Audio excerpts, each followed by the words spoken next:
twongeye kubaha ikaze nshuti mwese mudukurikiye, nshuti za gusengerwa, abari kure ndetse n'abari hafi, abari mu gihugu cyacu ndetse n'abadiaspora muri mu mahanga, mwese tubahaye ikaze. Ndagira ngo mbibutse ko uyu mwanya ari amasengesho yacu dutangiye, n'abararikemo kwambuka ufite icyo wambukanye, apana kwambuka nta kintu ujyanye.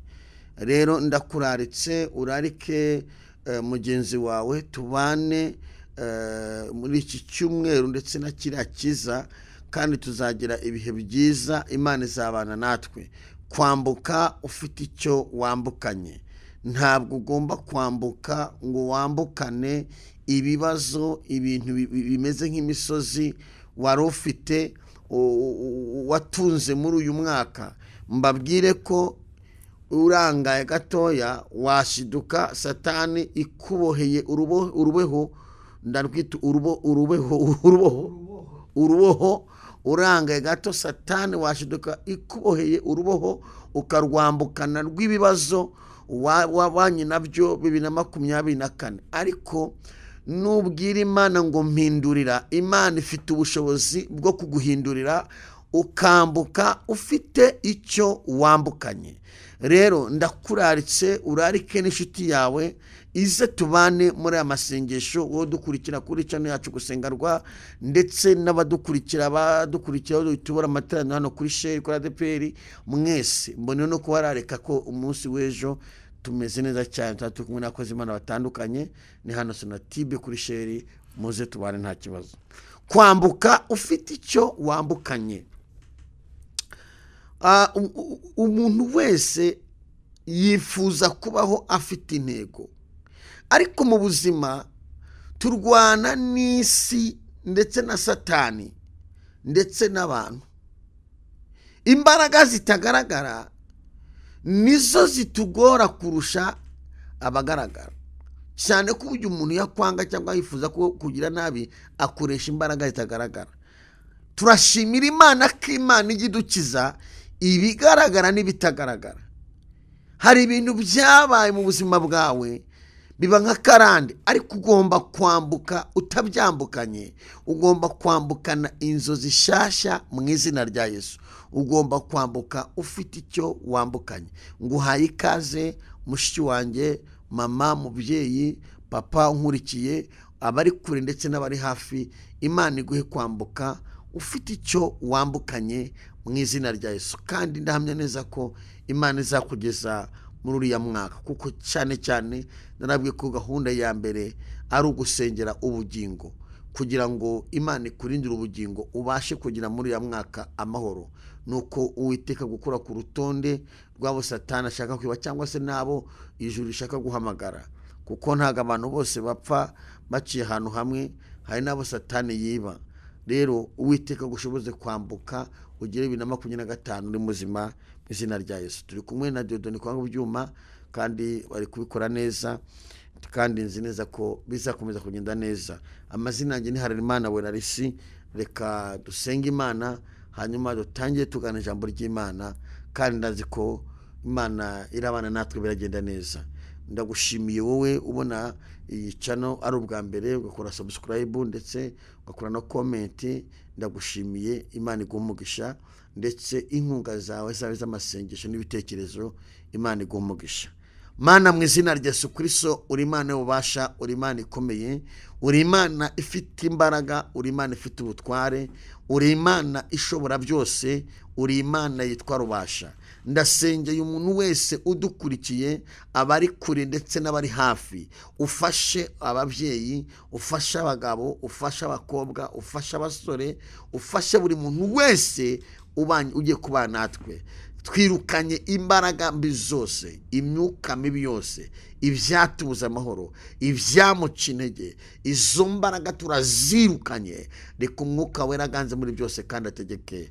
Tubyambaje twizeye, bana buri muntu wese tugiye gutangirana tugasuzanya. Urakoze mwame kubikoze mu izina rya Kristo wa Nazareti. Amen. Ndakurarekera kugira ngo dutangirane nawe dusuzanye iki kiganiro, ntabwo kiratinda, kandi impamvu nuko mu gusoza ikiganiro turafata umwanya wo gusengera ibyifuzo bitandukanye tubwira Imana ngo hoya ndi kuvuga ikiganiro pana gusoza amasengesho no kuvuga ngo uyu ni dusoza turimo tuvuga ijambo ry'Imana tugiye gusoza tumvuga ijambo ry'Imana hariho gusengera ibyifuzo rero ndakwinginze Imana igushoboze kugira ngo dukurikirane kugeza ikiganiro kirangiye ijambo ry'Imana rirangiye ry'amasengesho. Turatangira dusoma ijambo ry'Imana riri muri Yesaya ibice 35 ku murongo waho wa 3. Igitabo cy'umuhanuzi Yesaya igice cya 35 ku murongo waho wa 3. Imana ibahumugisha. Kadusome haranditse ngo mukomeze amaboko atenebutse, mukomeze amavi asukuma, mubwire abafite imitima itinya muti mukomere, ntimutinye dore Imana yanyu izazana guhora, ariko kwitura kw'Imana izaza ibakize. Mwake neza ijambo ry'Imana ni ugukomeza amaboko. Mukomeze amaboko mukomeze amaboko atenebutse. Amaboko menshi aratenebutse. Uricara ukibaza ngo bizagenda biti kuyu mwaka mushoje, inzozi zanjye ntazikabije ko ntenebutse. Nje gukomeza, nje kukubwira ko data yambwiye ngo ugomba kwambuka ufite icyo wambukanye. Nibyo hari ibyagusuzuguye, nibyo hari ibyaguciye intege. Nje kugukomeza nkubwira ko umwami wawe atagutaye. Ntabwo Imana yakuretse, Imana iri kumwe nawe kurwanira. Ntabwo Imana yigeze igusiga. Iyo igusiga Satani aba yarakwibye, iyo igusiga Satani aba yaraguhemukiye. Imana yabaye mu ruhande rwacu, yaraturinze iratwimana. Kwambuka ufite icyo wambukanye, icyambere komera, kubera ko ikimenyetso cyuko uzagera ku nzozi zawe nuko Imana yakwimanye ukaburiho. Kuko ntihambuka uwapfuye aba yapfuye, biba byarangiye. Hambuka umuntu Imana irindiye ubuzima. Ushime ko Imana ikurindiye ubuzima uyu munsi ukaba ugihumeka. Kuri iyi tariki ukaba uri muzima utarapfuye. Satani yashakaga kukwiba, ariko Imana iramumwaza, Imana iguhagararaho, Imana irakwimana. Ugomba kwambuka ufite icyo wambukanye. Reka mbabwira, hari igihe ubuzima bubi butinda ku muntu. Mu bintu tugomba kubwira Imana igahindura ku buzima bwacu ni ikintu cyitwa ubuzima bubi. Kuba mu buzima budafite ishusho. Ntabwo uzahorana ubuzima bubi ngo Satani akomeze kugutuza mu buzima bubi. Ugomba kwambuka ukava mu buzima bubi 2025 ukinjira mu buzima bwiza. Ugomba kwirukana ubiheshejwe na Mwuka Wera, ubiheshejwe n'Imana Data.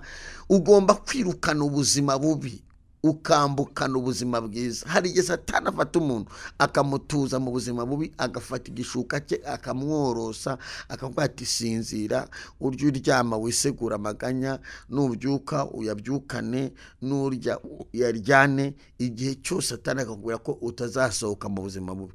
Buri mwaka wose ugomba kukubera umwaka wishimwe. Uyu mwaka w'ubatizo ugiye kwinjiramo, uyu mwaka w'ubatizo, Satani ntagutange, umurozi ntagutange. Kwambuka ufite icyo wambukanye ni ukwambuka wakiriye ubuzima bwiza. Reka mbabwire, nta muntu n'umwe ugera ku cyo ashaka atabanze kukirema. Ntabwo igitangaza gihera mu bifatika, igitangaza gihera mu bidafatika, kikava mu bidafatika kinjira mu bifatika.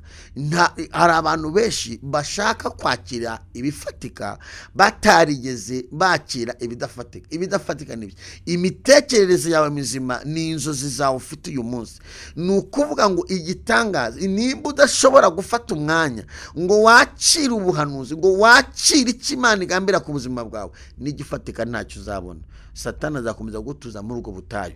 Ariko nimba ukeneye impinduka mu buzima bwawe, ugomba kwakira ubuhanuzi ko ugomba gusohoka muri ubwo buzima bubi. Imana ishimwe. Ugomba kwakira ubuhanuzi, kwambuka n'ukwambuka usize ubuzima bubi. Reka mbwira umuntu wese unkurikiye ufite ubuzima bubi.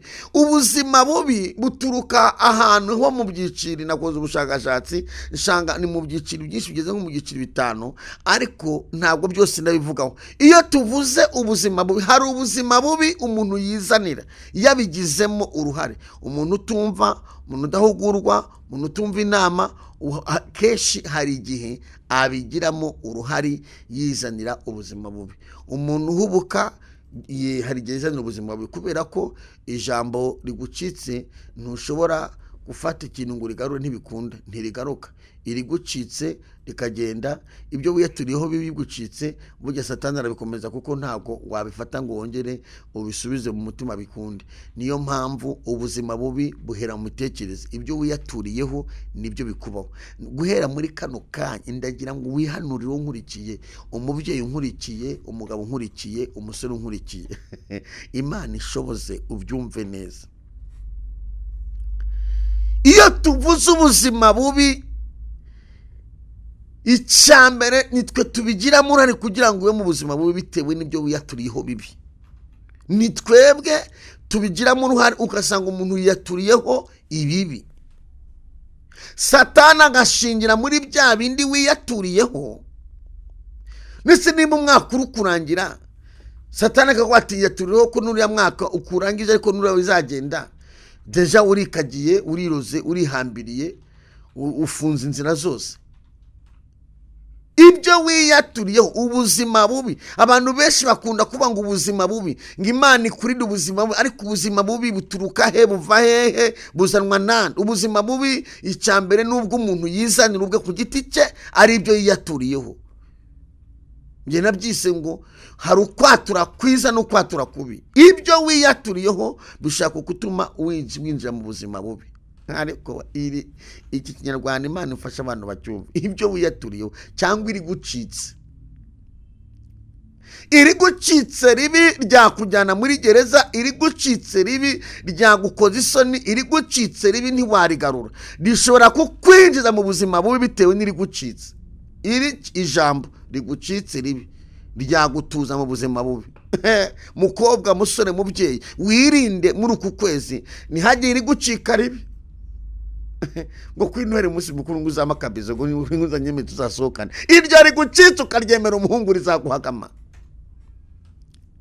Ngo tuzasohoke tujya ahantu tujye ku mazi, ngo mu bunani ugomba kuzama mu bunani. Irigucitse ribi rishobora kukwinjiza mu muruho. Irigucitse ribi rishaka kukwinjiza mu bihombo bikomeye cyane, bakakwiba. Ubuzima bubi icyambere nitwe tubigiramo uruhare biturutse mu mitekerereze no mu byo tuvuga, ibyo twiyaturiraho. Irigucitse n'ibigucika cyangwa se irigucika ribi mu bintu bikomeye mwa bantu munkurikiye mwe. Ikintu cyitwa irigucitse. Ijambo ribi rigucitse rituma abantu bakumenya. Umuntu ntabwo bamubonera mu gihagararo, abantu bakubonera mu byo uvuga no mu mitekerereze yawe. Iyo rigucitse ribi, abatari bakuzi barakumenya. Hari n'abaguhungira kure. Muri uyu mwaka tugiye kwinjiramo, Imana izaguhe kugira ijambo rirema mu izina rya Yesu. Imana izakurinde kwatura kubi. Ni iki wambukanye? Kwambuka ufite icyo wambukanye. Hari ibyagucitse uyu mwaka bikuzanira ingorane, bikuzanira intambara. Abakozi b'Imana buranga abadedo n'abanyamakuru bari kubyumva neza. Ngidodo bari kubyumva neza. Dufite abantu bajya hari abantu batari babazi bakitaba insego bitewe n'iryabacitse. Iryagucitse rishaka kukujyana mu rukiko, iryagucitse ryakujyana mu ruho, iryagucitse ryakujyana no mu rupfu. Irigucitse ribi. Ubu ufite umuntu kumuna kecara akavuga irimucitse kicara ko base ninjye warivuze, ninjye irigucitse. Reka mabwiye nyirahanga, umuntu utsinda irimucitse ibintu bituma bishobora cyambere no gusenga. Icya kabiri ni umuntu utavuga vuba vuba. Ubu nimaze iminsi ndi kubisengera Imana ifashe njye mvuga gahoro nka Diyodoni avuga gake. buriya abantu bavuga gakeya ntabwo bakunda kugira iribacitse, kuko bafite uruganda mu bwonko bwabo rwitwa amahitamo. Iyi ngiyi ni filozofi yanjye, si iyanyu. Ni ukuvuga ngo umuntu uvuga gake, uvuga make, afite uruganda mu bwonko bwe, afite uruganda rwitwa amahitamo. Umuntu uvuga vuba vuba rero ibyavuga byinshi habamo irimucika, hari igihe rigucika. rero ibyago nakoze ubushakashatsi nsanga iricitse umuntu nta hari gufata ngo arizirikire, ni irigucica utarazirika, ni irigucitse utarasiga. Yewe ijambo ribi rigucitse, yemwe bantu munkurikiye, wirinde irigucika muri uku kwezi. Ariko Dieudonne ngo iyo ricitse umuntu ni iki umuntu yakora ngo arigarure arivane muri sosiyete? Buriya n'abavuga rubanda ni iribacitse, nta rubanda ni sosiyete.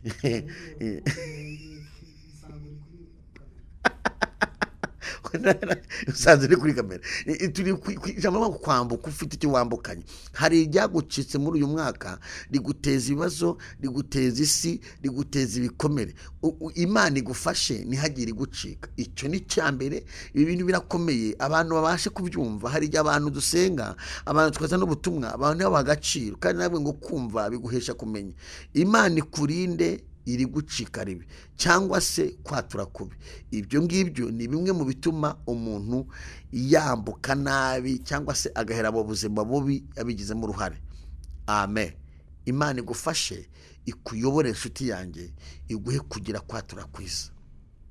Icya kabiri, ni inshuti mbi zidashobora kukugeza kuri Yesu. Inshuti mbi zitakugeza ku nzozi. Inshuti mbi zatuma wambuka nabi. Inshuti mbi mu bintu Imana igiye kukurinda. Bwira Imana ngo sohora inyatsi zose. Hari ibintu ugomba gufata muri telefoni yawe ugasiba. Inshuti mbi zose usibe.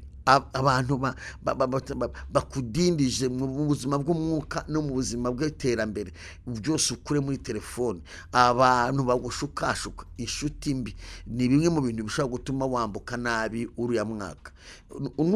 Nugira muri mwaka ukawambukana inshuti mbi, inshuti zikubwira ngo tujye kuraguza, inshuti zikubwira ngo nta kazi kahaba, inshuti zikubwira ngo tujye kubyina, mujye mu gisoko mujye guceza. Inshuti mbi, inshuti zagukuza amenyo agashira mu kanwa.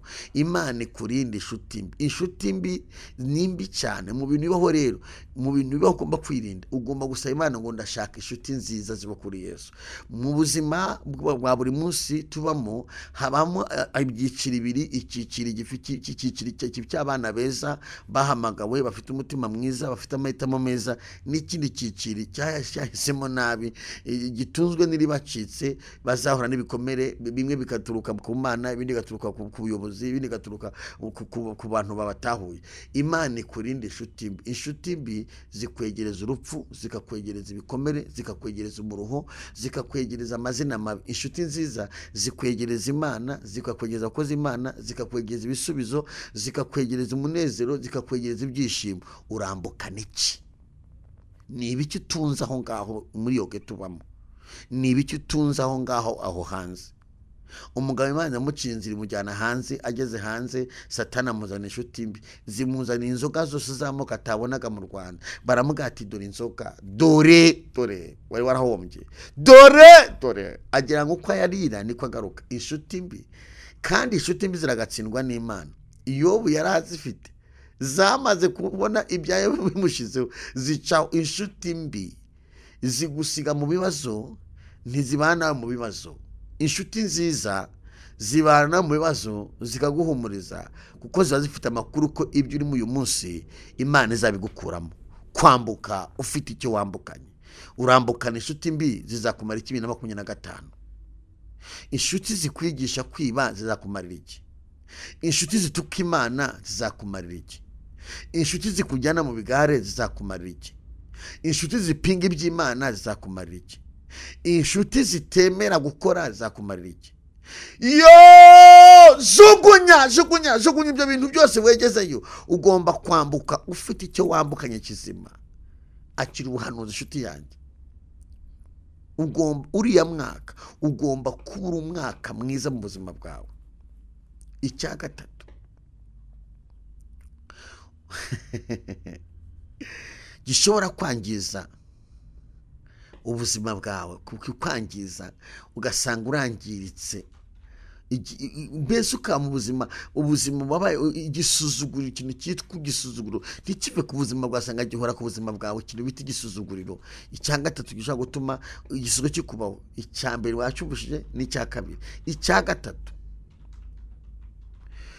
ni ukutubaha iby'umwuka wera.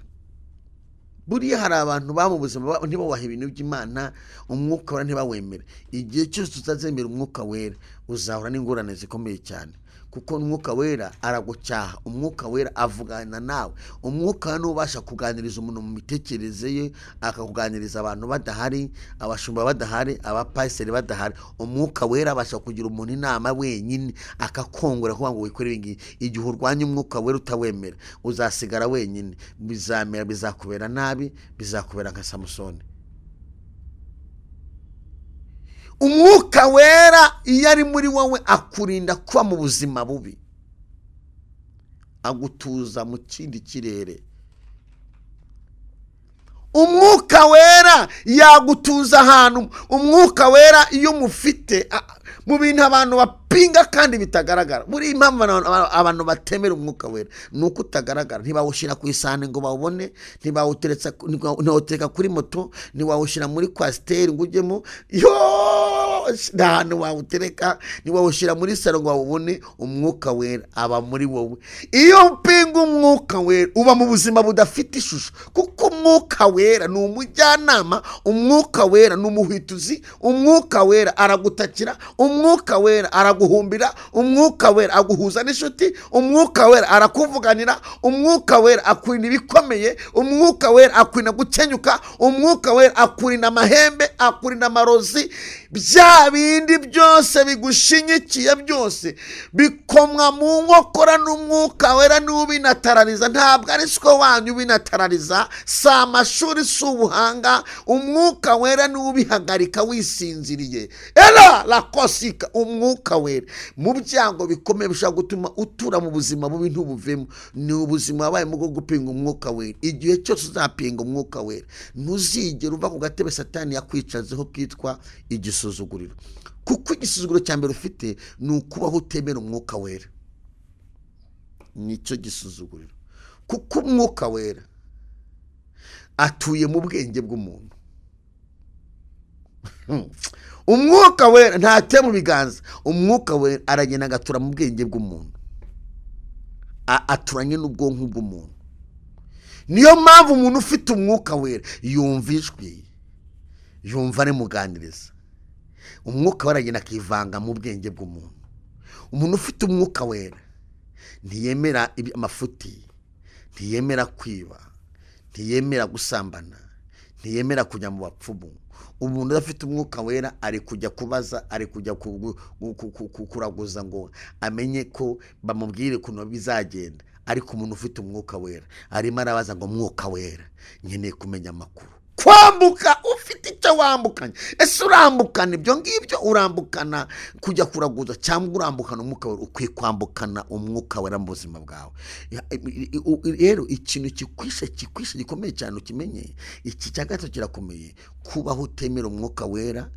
Nibyo bigutuje mu buzima bubi, kubera ko Yesu ajya mu ijuru, umurage yadusigiye ni umwuka wera. Icyambu kituhesha kugera ku bumana, ku butatu, ni umwuka wera. Ntushobora kugera kuri Yesu cyangwa se ku Mana utanyuze ku mwuka wera. None wowe ntiwemera umwuka wera. Mu gihe utemera umwuka wera, ibyawe ntibizashyigikirwa, nta n'uzabishyigikira, kuko umwuka wera niwo ubishyigikira. Igihe cyose umuntu wese utemera umwuka wera ari mu buzima, umwuka wera nakurekura, Yesu ntazagufata. Kuko ni nk'uko wavanguje kuri Apanayisi ugaca kuri Beni utaciyeho, uba wayobye.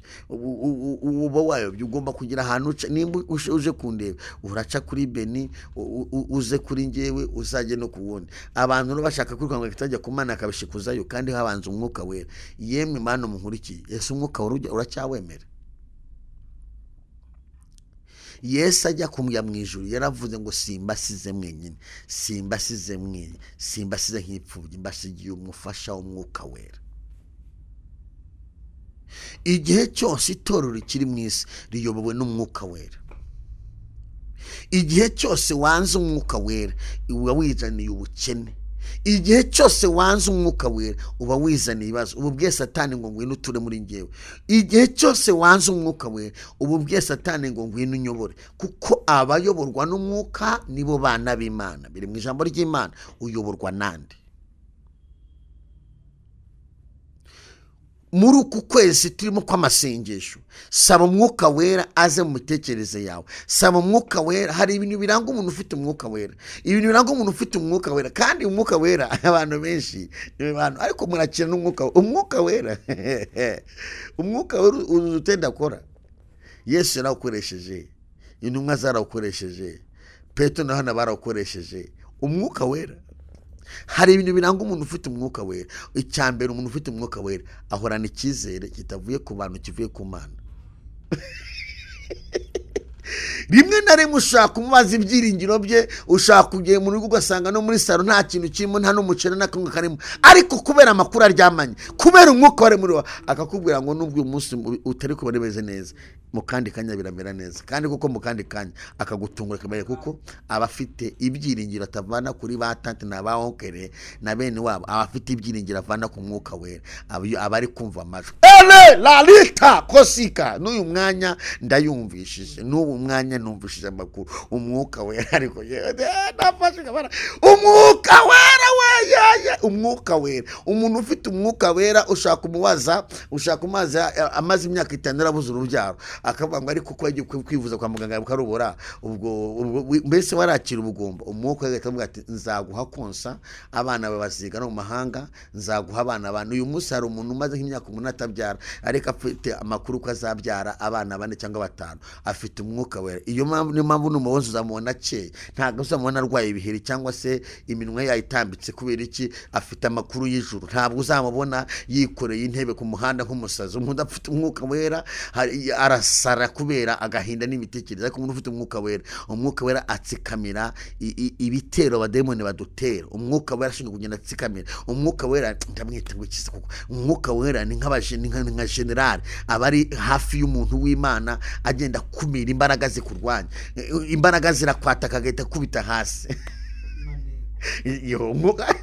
Urayivuze. Umwuka wera ni maneko, atunekera amakuru aya hano ku isi nayo mu ijuru, yose yanekera icyarimwe akayakubwira, azenda ku bya data abitumenyesha. Uwo ni umwuka wera. Haleluya! Imana ishimwe. Kwambuka ufite icyo bambukanye, nukwambuka witwaje amavuta y'umwuka wera. Nukwambuka rera shako witwaje amavuta y'umwuka wera. Umwuka wera akakuzanira ibisubizo. Reka mbabwira kandi kamaro. Umwuka wera guha igikundiro abantu baravuze ko utazakundwa. Umwuka wera guha ijambo abantu bararikwimye. Umwuka wera guha intebe abantu barayikwimye. Umwuka wera gukura muri rubanda akakwicaza mu bantu b'Imana. Umwuka wera kuvana muri puberi. Umwuka wera kuvana mu biyobyabwenge. Yewe mwuka wera, abana n'abantu bawe bambuke bafite icyo bambukanye. Umwuka wera guha amakuru. Umwuka wera turisha ibyari byashinyitse. Nimba ukeneye kubaho utari mu bucakara bwa Satani, emera mwuka wera yobora ubuzima bwawe. Yekosika de mandore pai. Emera mwuka wera abe mu buzima bwawe. Aho usengera, aho ubarizwa, ntabwo umwuka wera areba idini, areba agakiza, areba amahitamo. Kandi agakiza ni iki? Ni ukugira amahitamo meza. Ibyo wahisemo n'ibyo abantu bazakumenyera. Nucumba umwotsi tuzamenya ibyo wahisemo. Reka nkubwire, ibintu byose Imana yabishyize kuri gahunda mu bwonko bw'umuntu. Umuntu agizwe n'amahitamo y'ubira, amahitamo meza n'amahitamo mabi. Iyo uhisemo nabi tumenya uri we, iyo uhisemo neza tumenya uri we. Ibyo uhitamo nibyo tukubona. Ubugabo bw'ahazaza hawe tuzabumenyera ku byo wahisemo.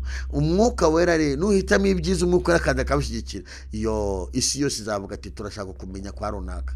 Imana ishimwe. Kwambuka ufite icyo wambukanye. Icyo ni cyane. Tugomba kwanga ikintu cyitwa ubuzima bubi. Ubuzima bubi buzanwa nawe ubwawe, mahitamo ya mabi, kutemera umwuka wera ubuzima ugomba kubwanga, ukabwanga. icya kabiri ugomba kwanga ikintu cyitwa inshuti mbi. Nabivuze, zanga ukazihungira kure, kuko inshuti mbi ntabwo zizakugeza ku mugambi w'Imana. Turabwira Uwiteka tuvunjire, ubwira Uwiteka akuvunjire.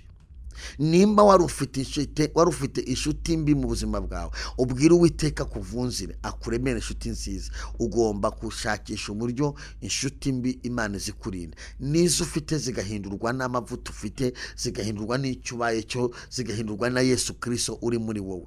Kwanga kubana n'inshuti mbi si ukubatuka, si ukugira, ahubwo ni ukubereka ko wamenye Kristo, Yesu Kristo ari mu buzima bwawe, na mwuka wera ufite amahitamo meza. Inshuti mukazitangariza kuri umwana w'Imana, niko kuba mu buzima bwiza. Inshuti mbi ntabwo ari kugira ngo zituke, oya, ni kubamenyesha uwo uriwe. icya gatatu utakwiye kwambukana n'ubwoba bwo gutinya hazaza kandi utaharuzi. Ubu dufite abantu bafite ubwoba bwo gutinya hazaza kandi bataharuzi. Icyitonderwa, ntukwiye kugira ubwoba, kuko nta muntu n'umwe umenya hazaza. Umuntu amenya hahise, ariko hazaza nta muntu uhamenya. Iyo abantu bakubikamo ubwoba nawe ukabuha agaciro, uba ufite ikibazo gikomeye. Nta muntu umenya hazaza, n'abanyabwenge ntibahamenye. Ni nayo mpamvu umuntu ava muri dushe agapfa, azi neza ko arajya muri dushe agapfa, ntiyajya gukaraba uwo munsi yajya gukaza akarabye, kuko adashobora kumenya ko arapfira muri dushe, ajyamo agapfa. Ntawe umenya hazaza. Niyo mpamvu umuntu arya inyama ikamuniga agapfa, azi ko inyama iramwica ntiyayirya. Niyo mpamvu umuntu ajya mu modoka akayatsa akagenda ikamwica, kandi yavuye mu rugo yambaye kositimu, abizi neza ko arakora agisida, ntiyajya kukaza munsi yaruhuka. Nta muntu umenya hazaza. Ahazaza hawe ni Imana ihazi. Niyo mpamvu ukwiye kwishingikiriza ku butatu butagatifu: Imana, Umwana, Umwuka wera. Ufite ubwoba bushingiye kuki? Jugunya, ubwire Yesu ngo mpa kwizera. Abiringiye Uwiteka bameze kwizera ni ukurenga ubwo bwoba. Mu bintu tekinike eshanu Satani akoresha ikintu cyitwa ubwoba mu bantu. Ubwoba, Satani aragutinyisha ubwoba, wamubwiye ngo ahazaza hanjye ntabwo maze, mva inyuma Satani, nza hano uvuye, ariko ahazaza hanjye Imana yateguye neza, kuko nta n'impamvu yo kuhatura ibibi, kuko ntuhazi. Ntukwiye kwatura ibi mu buzima bwa, kuko ntuhazi ahazaza hawe. Dufite abantu bishwe n'ubwoba, dufite abantu banga gukora kubera ubwoba, dufite abantu banze gushaka kubera ubwoba. Inzara yarateye, inzara nyine yarateye, ariko se iri wawe kiri kuba iri mu bandi, uzi Yesu yarateguye. Dufite abantu bahunze igihugu kubera ubwoba, dufite abantu bavuye mu itorero kubera ubwoba, dufite abantu bavuye muri korari kubera ubwoba, dufite abantu barambitse agakiza kubera ubwoba, bashinga utubari kubera ubwoba. Inzara yabavanye kuri Yesu ibajugunya hanze. Urambukana ibyo, jugunya. Ukwiye kwambukana ko Kristo ari muri wowe, kandi afite ubutunzi, afite ibyaremwe byose mu kiganza. Dufite abantu bishwe n'ubwoba, ubwoba bwisha abantu. Dufite abantu bishwe n'ubwoba. Yemwe bantu munkurikiye, umuntu wese wamenye Imana, umuntu wese wuzura Umwuka wera, umuntu wese Umwuka wera uri muri we, ntakwiye gukwemera ko Satani amubikamo ubwoba. Intwari ni umuntu utemera ubwoba, ni umuntu ugira amacenga. Mutandukanya amacenga n'ubwoba. Macenga ni amahitamo meza, ni imitekerereze mizima mu muntu. Naho ubwoba buhagarika imitekerereze myiza, bugahagarika n'ubwenge. Umuntu ugira ubwoba ntagira ubwenge. Ubwenge Satani arabubika. Kugira ngo ugire ahantu ugera, ubuhanuzi bwakire, kugira ngo uzagire ahantu ugera mu buzima bwawe, ni uko uzirukana ubwoba mu buzima bwawe, kuko iyo ufite ubwoba ntushobora gutekereza ikintu kizakugira akamaro. Ufite ubwoba wakisobaho, ufite ubwoba wakora bya bintu umwana akora, ufite ubwoba ukora iby'ubusazi. Umunyabwoba akora iby'ubusazi. Bibiliya ngo umunyabwoba ahunga nawe umwirukanye, ngo ariko umukiranutsi ashira ubwoba nk'intare. niko ijambo ry'Imana rivuga, riri mu gitabo cy'imigani. Umunyabwoba aho ngana nubwo bajya ngo cyayi akaba yirutse, ntabwo azi umunyabwoba. Mushobora kwiruka wire muri siporo nakiruka abana ngurukanye ngo nari mbonye abantu birukaho. Umunyabwoba ngo ari kumukiranutse ashira uguba nk'indara. Iyo dukiranutse, ya haleluya, Imana ishimwe, iyo dukiranuka duhagarara mu gukiranuka tugashira ubwoba nk'intare. Mu bintu rero udakwiye kwambukana, mukobwa unkurikiye, musore unkurikiye, muyobozi unkurikire, mubyeyi unkurikiye, ntukwiye kwambukana ubwoba, kuko ubwoba nta hantu bwazakugeza. Ubwoba bwatumye udakora, ubwoba butumye udasinzira, washatse imbwa ntutuje, washatse abazamu ntutuje, ubwoba butumye urara wivugisha, ubwoba butumye urara ushigagurika, ubwoba bukubuza gufata amashongo yose wasinziriye. Ubwoba butuma abantu bahanura ibinyoma, ubwoba butuma abantu batesha abantu umutwe, ubwoba butuma abantu bagumura abandi. Ubwoba, iyo abantu bafite ubwoba bahanura iby'ubwoba. Nahuye n'umuhanuzi w'ubwoba mu kwezi kwa gatatu, arahanura ngo mu kwa karindwi nzapfa, dore amatariki ageze kuzapfa, ngo nitunganye iby'iwanyu mu izina rya Yesu, Imana ikuri nabanza Imana mu gitondo. Yewe Imana yambwiye ko nzabona nzarira abana banjye, Imana yambwiye ko hari ibintu byinshi nzakora, nzakorera igihugu, nzaba umumaro. ngo urapfuye, ngo ufite ubwoba, ngo ukuntu upfuye ukenyutse na bwane hakenyuka ibiba biwanyu, kenyuka muri rwego, kenyuka genda ibintu Imana yavuze. Ubwoba butuma abantu baguhanura ibintu bipfuye. Iyo abantu bashaka kukwiba, mbwira abantu bose babikamo ubwoba. Uyu muntu nashaka kukwiba azakubikamo ubwoba. Uzamubwiye ngo ngende umukristo nzahora ndi kumwe na Yesu, Yesu natsindwa. Mwari muzi ko tukurikiye umwami udatsindwa? Mwari muzi ko umwami twakurikiye kugira ngo atsinde atiyambaza abakomando? Nta ngabo Yesu yiyambaza, ubwe arihagije. Tumuhereze icyubahiro, ubwe arihagije. Yesu ntagombera kugira ngo azane intwaro kugira ngo aguheshe agaciro. Uwo twakurikiye ni umwami utsinda, yambaye ubutsinzi guhera ku bintu by'ikirenge kugera ku musatsi we, yambaye ubutsinzi, yambaye imbaraga, yambaye amavuta, yambaye igitinyiro, yambaye ubushobozi, za kutangiyama, yambaye byose. Abantu bakubikamo ubwoba. Uyu mwami twakurikiye afite inzira zirenze uko abantu batekereza. Mahanuzi avuga turapfuye, ababwiye madama ati mugabo aragiye, njya he? Hanyuma amasengesho nakurikiye, mfite amakuru ko n'ibyo bahanuye bizima abihindura wamwegereye. Kutumva we no kudafata umwanya ngo abantu basome ijambo ry'Imana bizangiza ubuzima bw'abantu benshi. Ikizakubwira umuntu udasoma ijambo ry'Imana, ikizakubwira umuntu utumva ibintu by'Imana, bamutunguza ibinyoma akabyakira. Umuntu mu bintu by'Imana ntabwo amutunguza ibinyoma ngo abyakire. Imana yambwiye ko uzaroha, mubwire ngo umuruho nibyo kuva mu gitondo kujya nimugoroba Satani arawunyifuriza, ariko kubera ko ndi mu bikari by'isumba byose, nzatabarwa, nzambara agatimba, nzagera kure, nzagera ku byiza. Iby'Imana igambira kuri njyewe ni byiza si bibi. Hari ijambo umuntu avuga ngo erega nzi ibyo nibwira nzabagirira, si bibi ni byiza, kugira ngo mbarememo umutima w'ibyo muzabona hanyuma. Dufite abantu batubikamo ubwoba, kandi iby'Imana yibwira ku buzima bwacu ni ibyiza si bibi. Rero Imana ikurinde abantu bagutera ubwoba mu izina rya Yesu. Dodoni, Imana ikurinde abantu bagutera ubwoba. Mushiki wacu uri hano, Imana ikurinde bagutera ubwoba mu izina rya Yesu. Ubwoba butuma abantu biyahura, ubwoba butuma abantu bishingira.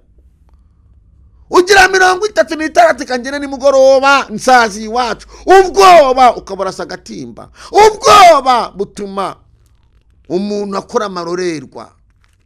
Ubwoba mu bintu abantu umuntu akwiye kwinebina 25. Ubwoba byakubitse mu ubwoba. Bibwire ko Yesu wamenye adatunzwe n'ubwoba, atunzwe n'imbaraga ze, kandi imbaraga ze zirihagije, ntawe uzivogera. Yesu yantumye ngo iki ugomba kukirinda, ugomba kuzamura ukwizera gukomeye cyane. Imana ishimwe. Ukure amaboko amarete umpereza agatambaro, ndenda gusoza. aya masengesho dutangiye, aya masengesho dutangiye bene data munkurikiye, aya masengesho dutangiye, kwambuka ufite icyo wambukanye, mu bintu ukwiye guta kano kanya, ta ubwoba, tubwoba ninde abukubitsemo, uwabukubitsemo ari we wese, tubwoba. Ubwoba butandukanye n'amacenga cyangwa se amahitamo meza, itandukanye n'ubwoba, witandukanye kandi n'abanyabwoba.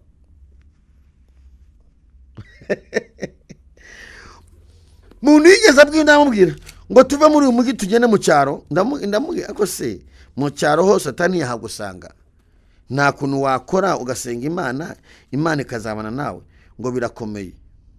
Ibikomeye ni ibiki? Bibiliya ivuga iki? Iri jambo reka ndisome kugira ngo mbere ko nkomeza ku kintu cyitwa kuki tutakwiye kuha agaciro ubwoba.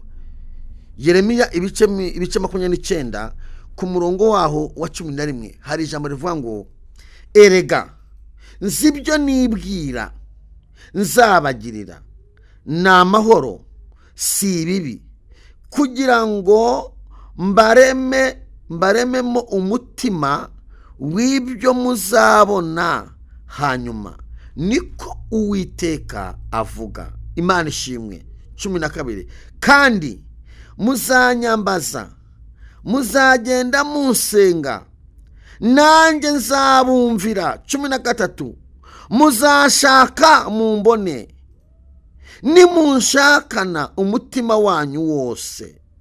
Imana ishimwe. Zibyo nibwira. Abakubika mu ubwoba bafite ayahe makuru? Relasha kotrefai. Abakubika mu ubwoba kuzapfa ntacyo wimariye bafite ayahe makuru? Bavuganye nande? Amakuru bafite na ayahe? Abakubwira kuzapfa urwo bafite ayahe makuru? Amajwi mabi y'amadayimoni akuriho afite ayahe makuru? Zakuta dore ubutumwa nkuzaniye. Imana izi ibyo yibwira. Umuremyi wawe wakuremye, umuremyi wawe wagukujije, umuremyi wawe wakurinze, umuremyi wagukuye muri bwa buzima, umuremyi wawe wakurinze akaga n'amakuba, azi ibyo yibwira agiye gukora mu buzima bwawe. Umuremyi wawe azi ibyo yibwira agiye gukora mu mashuri yawe. Umuremyi wawe azi ibyo yibwira agiye gukora mu kazi kawe. Erega nzi ibyo nibwira nzabagirira. Ugutera ubwoba ayo makuru yakuye? Amakuru ufite nuko Uwiteka azabana nawe, akabana n'ubuzima bwawe, nuko Uwiteka azaguhindura ubuzima n'umuryango wawe ukabimenya. Barakujugunye ntibazi niyuba, ariko umunsi Imana izagutabara uzasanga ufite ba tante, uzasanga ufite ba onkere, uzasanga ufite nasenga y'umuntu abantu baramutaye. Imana imwibutse asanga afite umuryango stock buruzuye.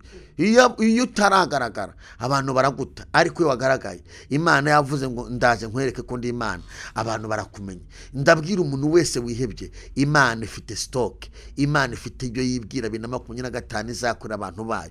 Zibyo nibwira nzabagirira. Lela na amahoro si bibi, kugira ngo mbareme mu mutima w'ibyo muzabona hanyuma, muzashaka mumbone. Lela tuzashaka Kristo tumubone.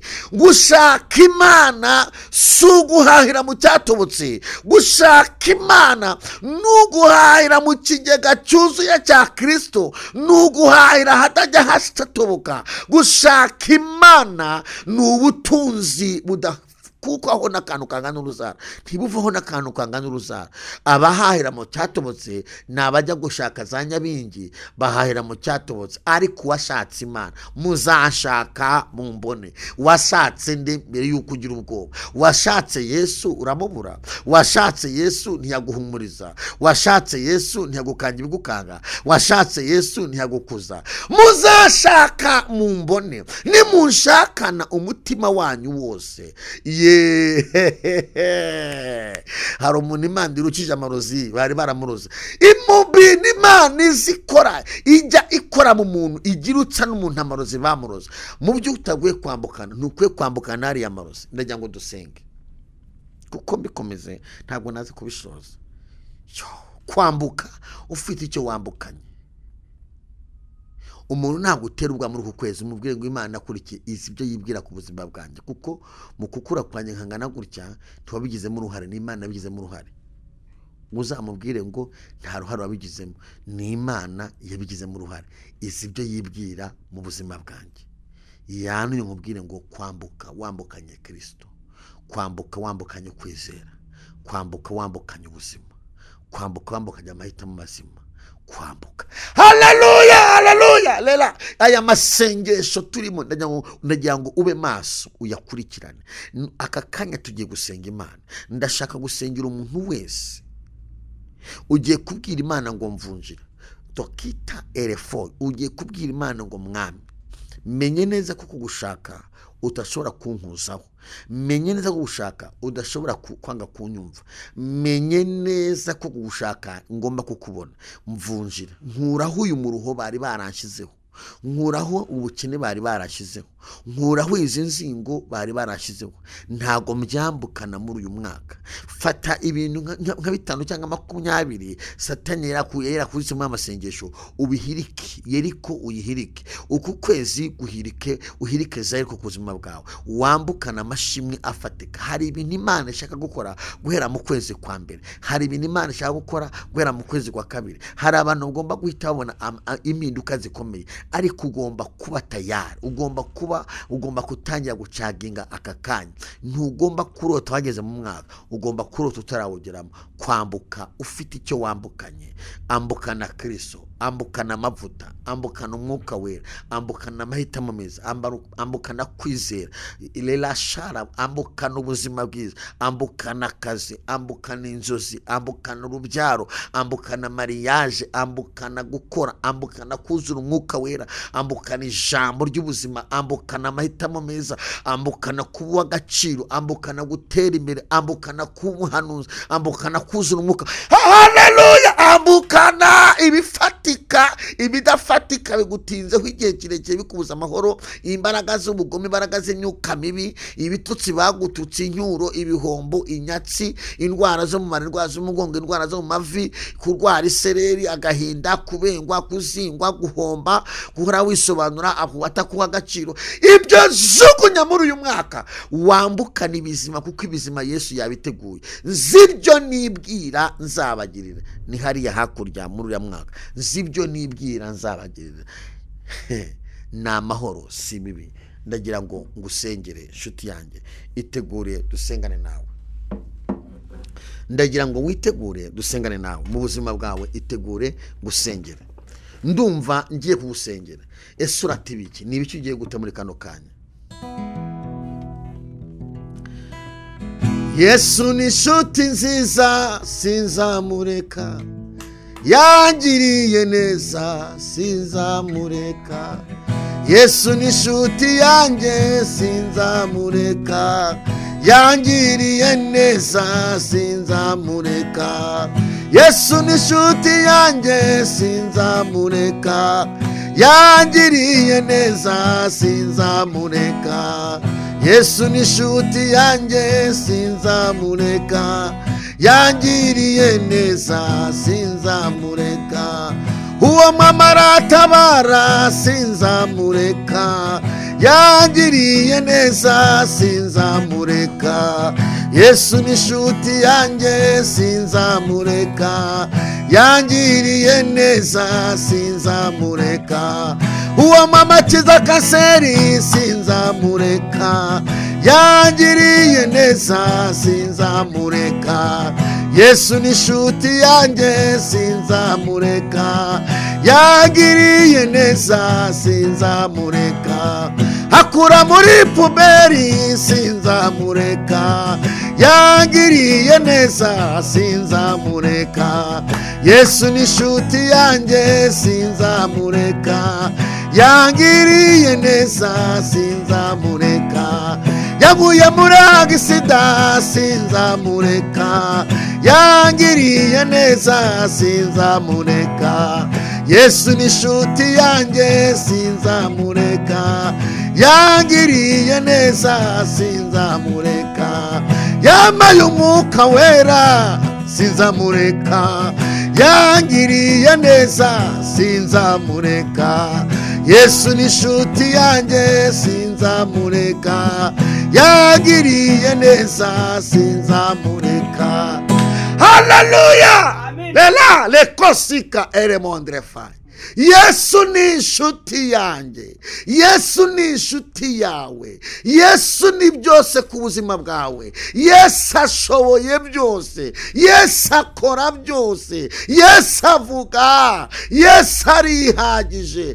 Kwambuka wambukanye Kristo mu buzima bwawe. Mana, mu izina rya Yesu Kristo, uri Imana y'ububasha, uri Imana ikomeye. Ndasengeye umuntu wese ugize icyifuzo, umubyeyi ugize icyifuzo, umugabo ugize icyifuzo, umuntu uje ngo tubane muri aya masengesho, lele kosika animondre pai, ndamusenge ngo umubere inshuti, imbaraga zawe zimubeho, umwuka wera mubeho. Uku kwezi turasenze ngo yinjire muri uriya mwaka afite icyo yambukanye, yambukana uburinzi, yambukana ubuzima, yambukana amahoro, yambukana imikorere mizima, yambukane kuzura umwuka wera, yambukana agakiza, yambukana imibereho, yambukana inzozi nziza. Turirukana amajwi y'abadayimoni de la kosi ni mohodre pai, yambukane kwizera, ubwoba turabwirukanye, kwatura kubi turabyirukanye, twatuye imbaraga z'Imana ku buzima bwe.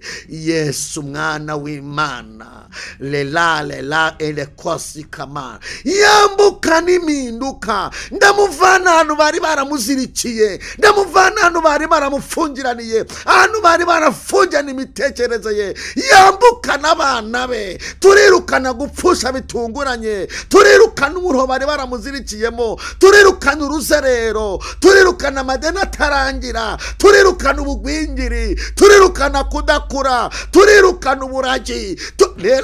Bilewo zanginimo erefoi. Mu izina rya Yesu Kristo turategetse ngo ubumuga bwose bwari buri mu buzima bwe turabusohoye, turatuye imbaraga z'Imana zize ku buzima bw'abana bawe. Igihugu cyacu cyambukana umugisha, cyambukana amahoro, cyambukana iterambere, cyambukana umunezero mu izina rya Yesu Kristo. Abadiaspora dukurikiye bambukana amahoro, bambukana ubuzima, turirukana abademoni babafashe, ibitera by'ikuzimu turabirogoye. Turavuze ngo imbaraga zisumba byose zibe ku bantu badukurikiye bose. Mwami, iri jambo aho rizagera hose umuntu wese uzaribona yakira impinduka, kandi Satani ari umusuzuguye akubitwe n'uyu muriro, akubitwe n'aya mavuta, akubitwe n'ubuhanuzi mu izina rya Yesu Kristo wa Nazareti. Amen. Imana ibaho umugisha, mwifurije kwambuka ufite icyo wambukanye. Bye bye.